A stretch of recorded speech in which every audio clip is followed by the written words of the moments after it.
أعوذ بالله من الشيطان الرجيم. Assalamualaikum warahmatullahi wabarakatuh. Para pemirsa yang dirahmati Allah Ta'ala, berjumpa lagi bersama kami dalam acara kajian tafsir Al-Quran. Bersama saya, Iman Mubarak Ahmad.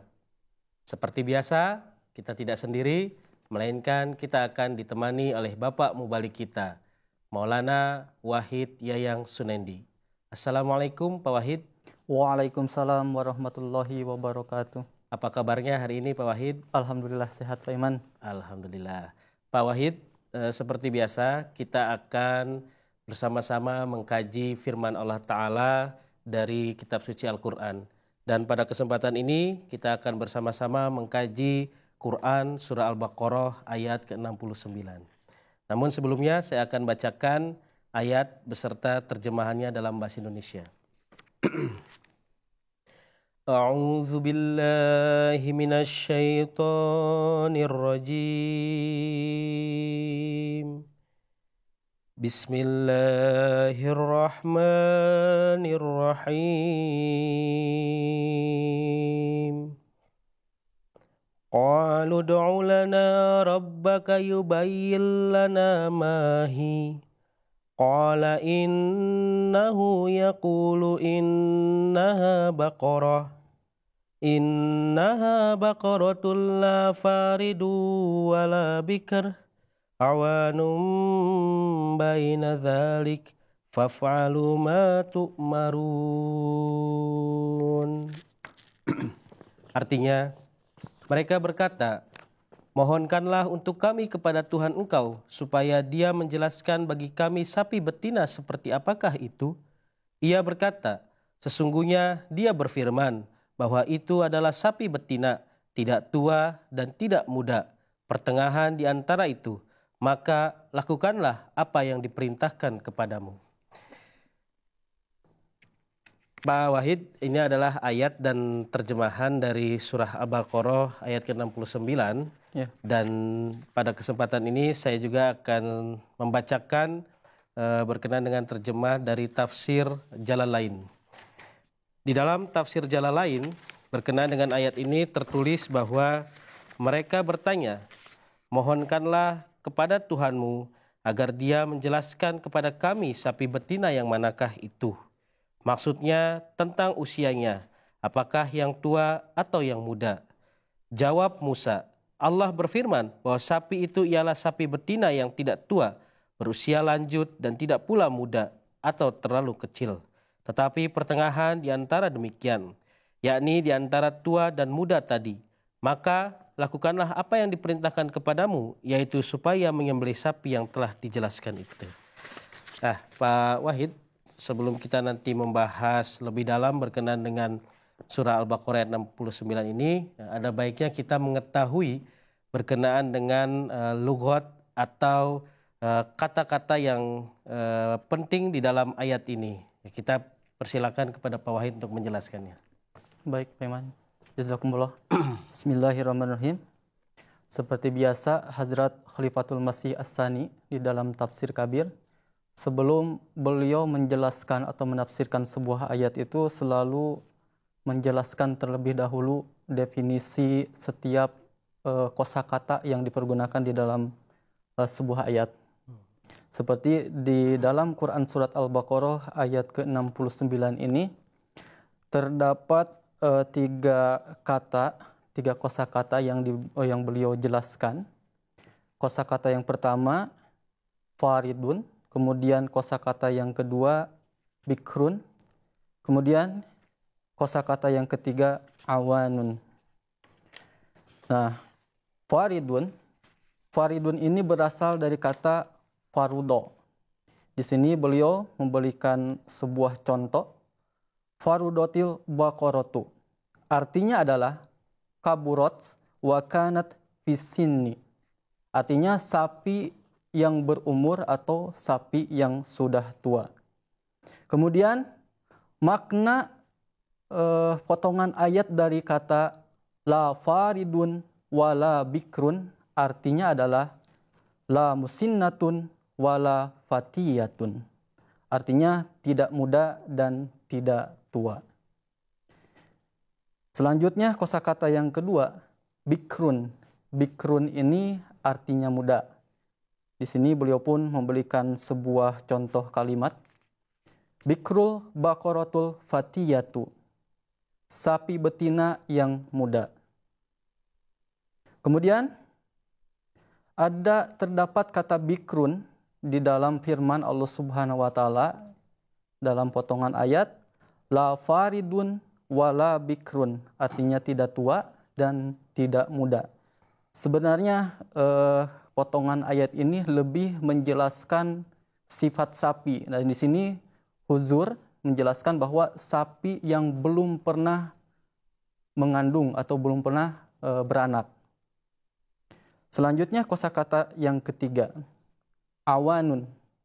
Awanun itu artinya an-nasofu, atau bisa dibilang usia pertengahan lah, setengah baya. Di sini beliau mengartikan purijawan, artinya sangat muda. Itu Pak Iman, 3 kosakata yang dijelaskan oleh Huzur kita, Hazrat Khalifatul Masih As-Sani radhiyallahu ta'ala anhu. Ini bersumber dari Kamus Aqrabul Mawarid. Oke, Pak Wahid ya. Ternyata kalau kita teliti lebih mendalam ya, di tafsir Ibnu Katsir pun dijelaskan berkenaan dengan kosakata yang tadi dijelaskan oleh Pak Wahid yang bersumber dari tafsir Kabir karya Hazrat Muslim Maud radhiyallahu anhu. Dan dalam kesempatan ini saya akan mencoba membacakan beberapa terjemahan atau pengertian dari kosakata yang penting di dalam ayat ini.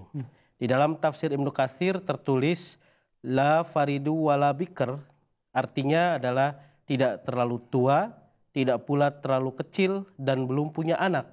Ya, dan ini nampaknya ada kesamaan dengan apa yang dijelaskan oleh Huzur kita tercinta dalam tafsir Ibnu Katsir, dalam tafsir Kabir tadi. Ya.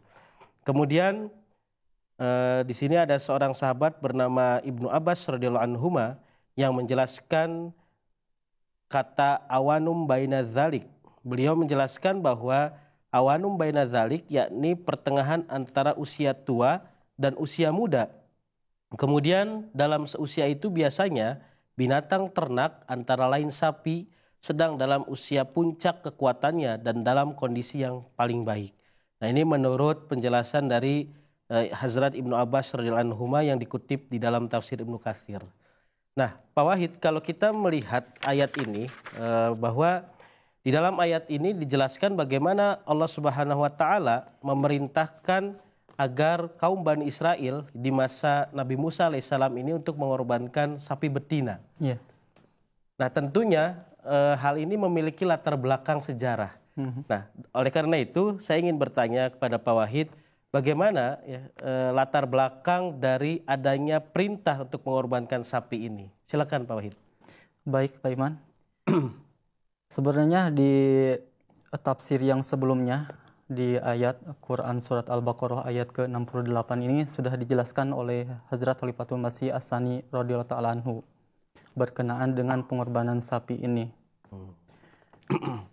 Beliau mengutip sebuah ayat Quran Surat Al-Baqarah ayat ke-52, kemudian Alkitab Keluaran pasal ke-32.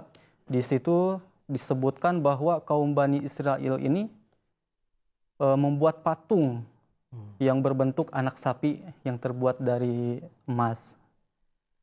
Nah, kalau kita lihat dalam sejarah, sesuai dengan yang dijelaskan oleh beliau juga, ternyata kaum Bani Israel ini karena sudah lama hidup bersama orang-orang yang ada di Mesir atau berada di bawah kekuasaan Fir'aun pada waktu itu, ternyata orang-orang Mesir ini selalu mengagung-agungkan sapi atau mengkultuskan sapi. Bahkan tidak hanya sapi saja, bahkan hewan-hewan lain pun mereka kultuskan.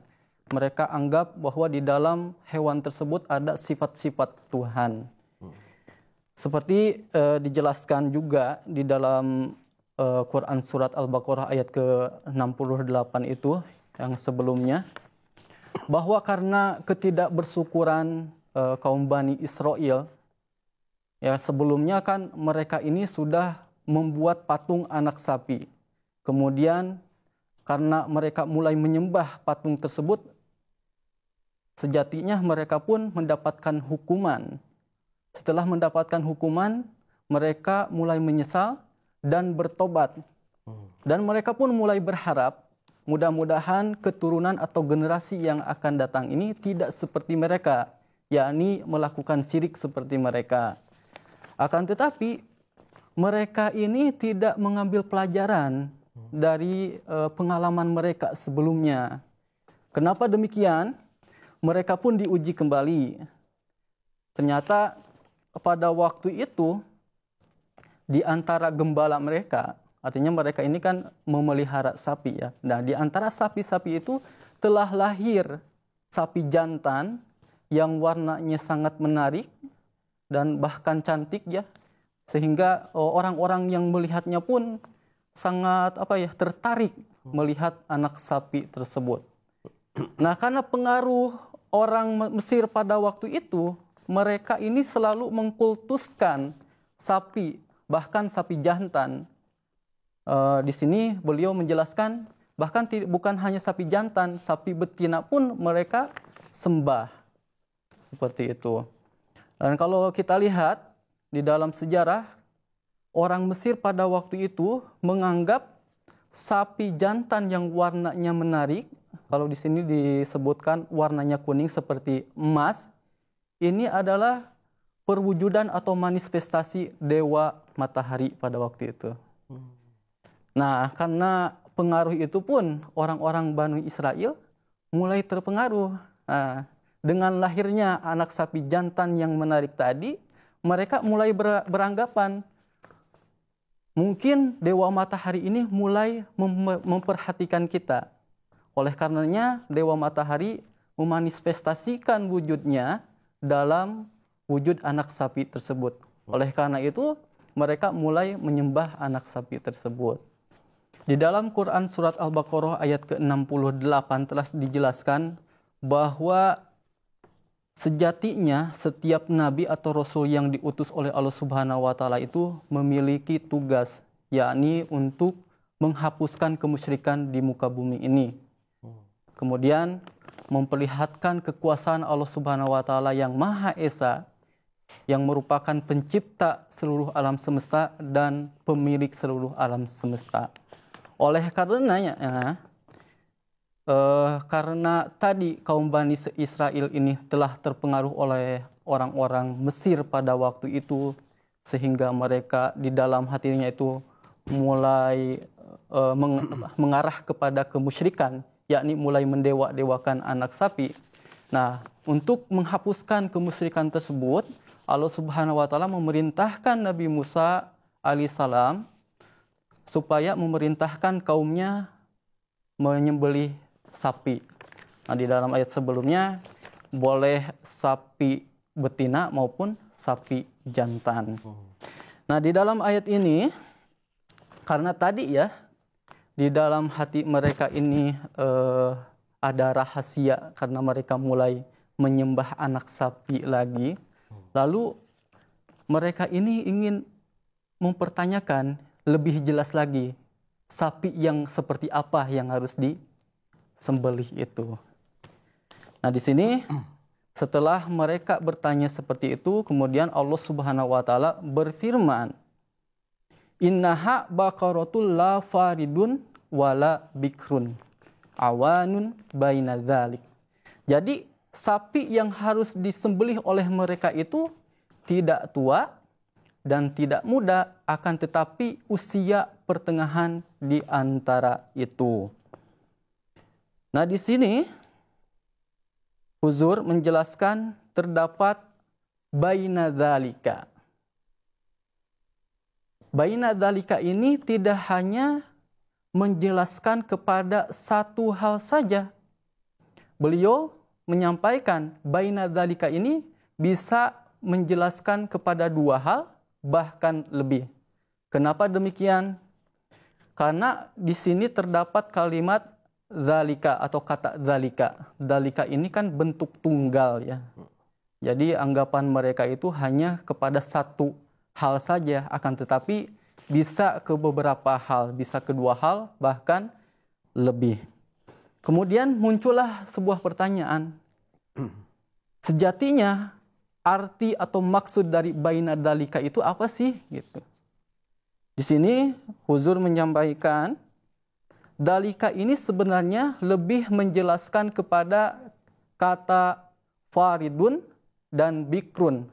Jadi di antara penjelasan faridun dan bikrun tadi disampaikan bahwa usia pertengahan atau sapi yang sama sekali belum punya anak, seperti itu. Atau bisa juga zalika ini diganti, yang tadi zalikanya hanya satu, tadi sebutkan baina zalika, bisa dirubah menjadi baina zalika wa zalika, di antara itu dan itu.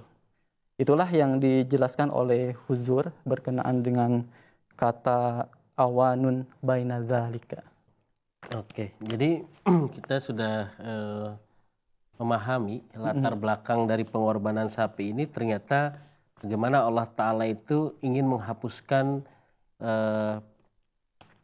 kemusyrikan ya di kaum Bani Israel. Yang mana kaum Bani Israel ini ya karena terpengaruh oleh budaya Mesir ya, pada saat itu, sehingga mereka menganggap ya sapi itu seperti sesuatu yang patut disakralkan ya. Gitu. Seperti anggapan atau keyakinan dari orang-orang Mesir. Nah, ini menarik Pak Wahid. Kenapa? Karena ada juga yang beranggapan bahwa perintah untuk mengorbankan sapi ini ya sebenarnya untuk mengungkap pembunuhan yang dilakukan oleh kaum Bani Israel ya. Yang mana saat itu tidak terungkap siapa pelakunya. Maka dalam tradisi Yahudi ya, menurut penjelasan lain bahwa dalam tradisi Yahudi untuk mengungkap ya satu pembunuhan ini ya, yaitu harus mengorbankan sapi ya. Nah, tetapi tadi sudah kita sama-sama mendengarkan bagaimana penjelasan dari khalifah kita tercinta Hazrat Muslim Maud radhiyallahu anhu bahwa pengorbanan sapi ini ya adalah untuk menghapus budaya kemusyrikan ya. Jangan sampai kaum Nabi Musa pada saat itu ya terlampau menyembah atau mendewa-dewakan sapi ya. Oleh karena itu Allah Ta'ala memerintahkan kepada Bani Israel melalui Nabi Musa alaihissalam agar sapi itu dikorbankan ya.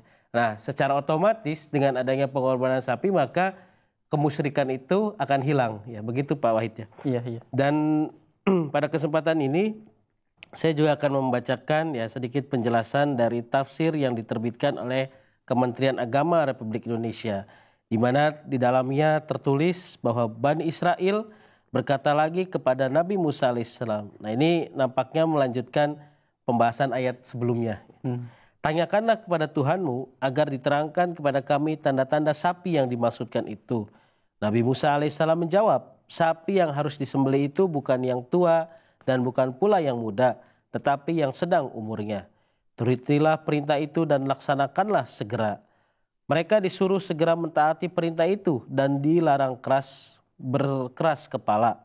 Sebenarnya mereka dapat melaksanakan penyembelihan sapi itu dengan keterangan yang sudah diberikan, tetapi mereka membandel ya atau tetap berkeras kepala dan terus melanjutkan dan memperbanyak pertanyaan.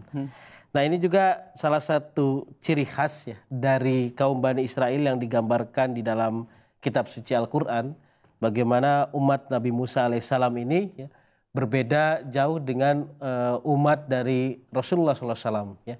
Kalau kita menelisik lebih dalam, bagaimana ketika Allah Ta'ala memerintahkan kepada kaum Bani Israel untuk taat, ya, maka bukannya sami'na wa ato'na, ya, melainkan sami'na wa asaina. Tetapi bagaimana ketika Allah Ta'ala memerintahkan kepada para sahabat radhiyallahu anhum ataupun umat Islam, maka dengan serta-merta umat Islam atau para sahabat Rasulullah SAW ini mengatakan sami'na wa ata'na. Artinya ketika mendapat perintah langsung mengerjakannya, tidak banyak bertanya.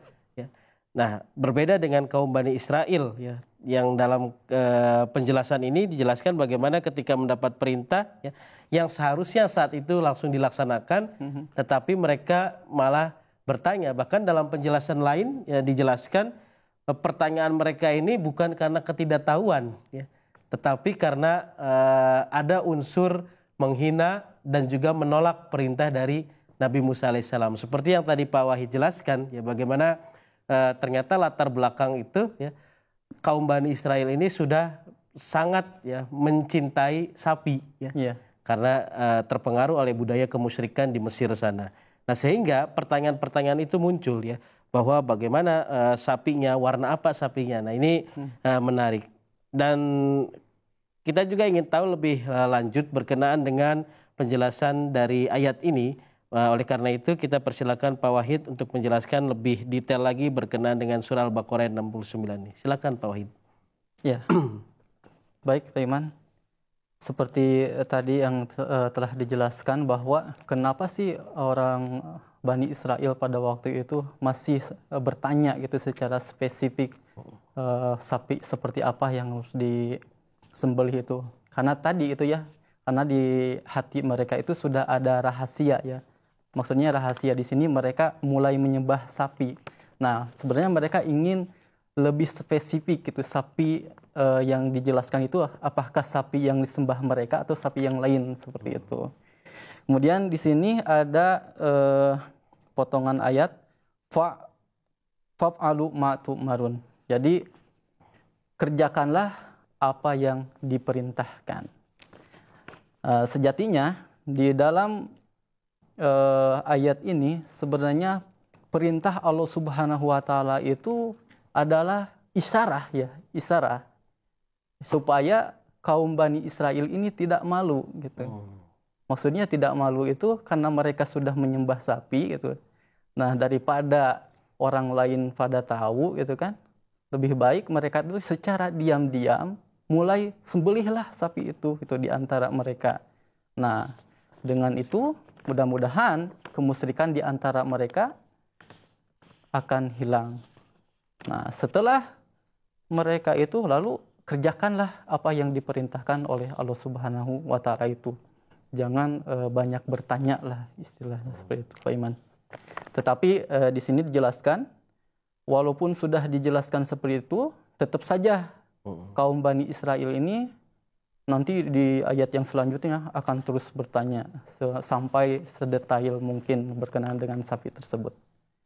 Ini Pak Iman yang dijelaskan oleh Hazrat Khalifatul Masih As-Sani radhiyallahu ta'ala anhu di dalam tafsir Kabir. Masya Allah, tabarakallah. Pak Wahid, sebenarnya kita ingin lebih detail lagi membahas ayat ini, namun karena waktu yang membatasi kita, oleh karena itu kita cukupkan sampai di sini. Terima kasih banyak Pak Wahid atas penjelasannya. Jazakumullah ahsanal jaza. Mudah-mudahan apa yang disampaikan ini bisa menambah khazanah keilmuan kita. Jazakumullah Pak Wahid. Baik pemirsa, demikianlah penjelasan dari kajian tafsir Al-Quran kita pada kesempatan ini. Mudah-mudahan Allah Ta'ala senantiasa memberkahi kita semua.